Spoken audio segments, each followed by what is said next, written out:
What is up, guys? It's Bruce here, and today we're going to be discussing how to take care of Java moss. So, as you can see in my fish tank, the Java moss has just taken over everything. It started off with a little clump, maybe that big, that little piece right there.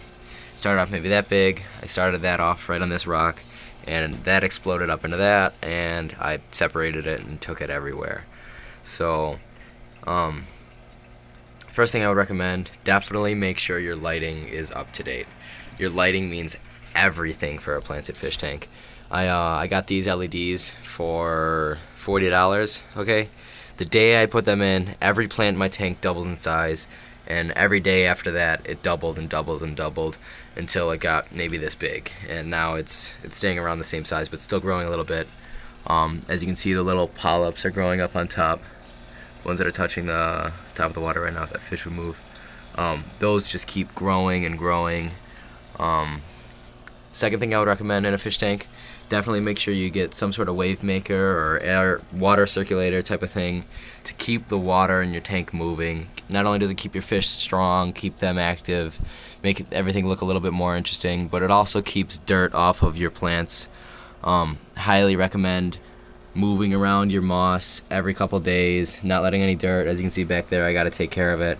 Don't let any dirt build up on it, because then your moss starts looking like this.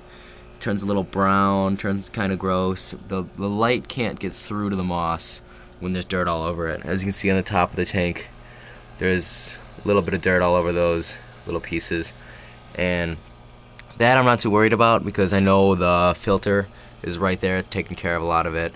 So, but yeah, definitely make sure you get an air pump moving. I noticed with and without the air pump a huge difference. Second the air pump's off, dirt builds up, plants start not growing as well. Over here, this side, you can tell it's just because the pump is so far away. This side isn't developing the way it needs to. It's not getting moved around. It's not being moved. I would highly recommend getting shrimp, snails, something to sort of keep track of all the dirt. Not letting anything gross build up on the bottom of the tank. As you can see, the bottom of my tank looks very nice. I have ghost shrimp in here somewhere. They're probably in the moss everywhere. And I got 3 mystery snails. They were like $1 a piece, not even. And once they breed, they'll look amazing. Java moss provides an excellent base for breeder fish. As you can see, I lost a lot of my guppies from something not related to Java moss, but I've got 2 left. And if they decide to breed, actually I think she might even already be pregnant. If they decide to breed, they can breed and she'll give birth into this Java moss, and the moss will just take care of those babies. They'll be protected from all the other fish because it's just so dense. There's no way another fish is going to be able to squeeze through and in. I would recommend getting a very strong filter. As you can see back here, this filter is designed for a 100-gallon tank. However, I am using it in a 30-gallon tank. So, alright, no, I think it's designed for 60. Either way, still, you want to get a filter that's designed for twice the amount of tank that you have. This is a 30-gallon. I have it in my room. I keep my temperature at around 80. It's pretty high, but I've heard Java moss can do well in colder temperatures too. I just keep it high because honestly, I haven't had any way to get it lowered. I've tried ice, I've tried colder water, and it never goes down. So I just don't have a heater going. I live in Buffalo, so I'm surprised it's not freezing. But yeah, just I'm keeping the temperature high. If you want to tie down the moss to something, see how this is connected right there? You can run a fishing line around it and tie the moss in between the fishing line, wind it through. That'll hold it down, and then once the moss connects itself, it'll naturally do that. As you can see, it naturally connected to the top back there, connected to the filter.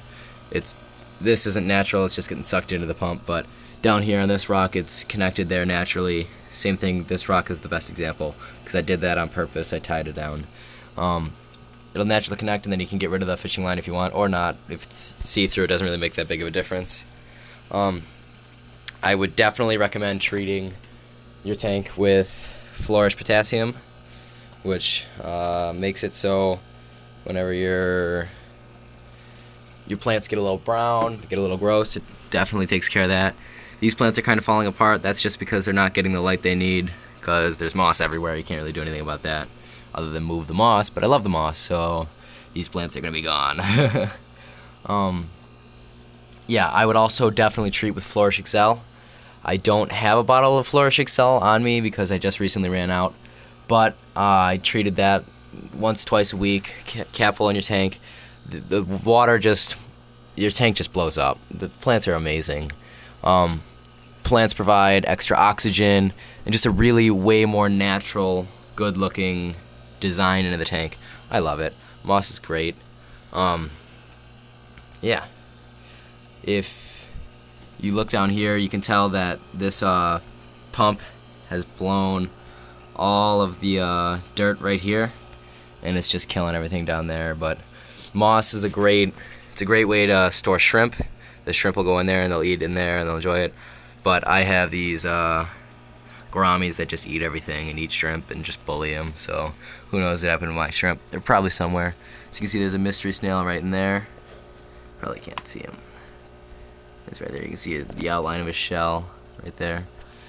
But yeah, definitely would recommend Java Moss. You can go to any store, get a little piece of it for $2. It's really all you'll need. If you have a good lighting system, you don't have a plant that would eat it. Definitely would not recommend having moss in a tank with goldfish in it, as goldfish are notorious for ripping apart any sort of plants. I had goldfish for a while, and every plant I put in got torn apart. I'm surprised this angelfish isn't even already doing that, because it's so big, it's just, it would be moving around, but he's pretty calm. He just sits there and lets these gouramis beat up on everything. But yeah, it's just a couple tips about Java Moss. Thanks for watching. Subscribe for more.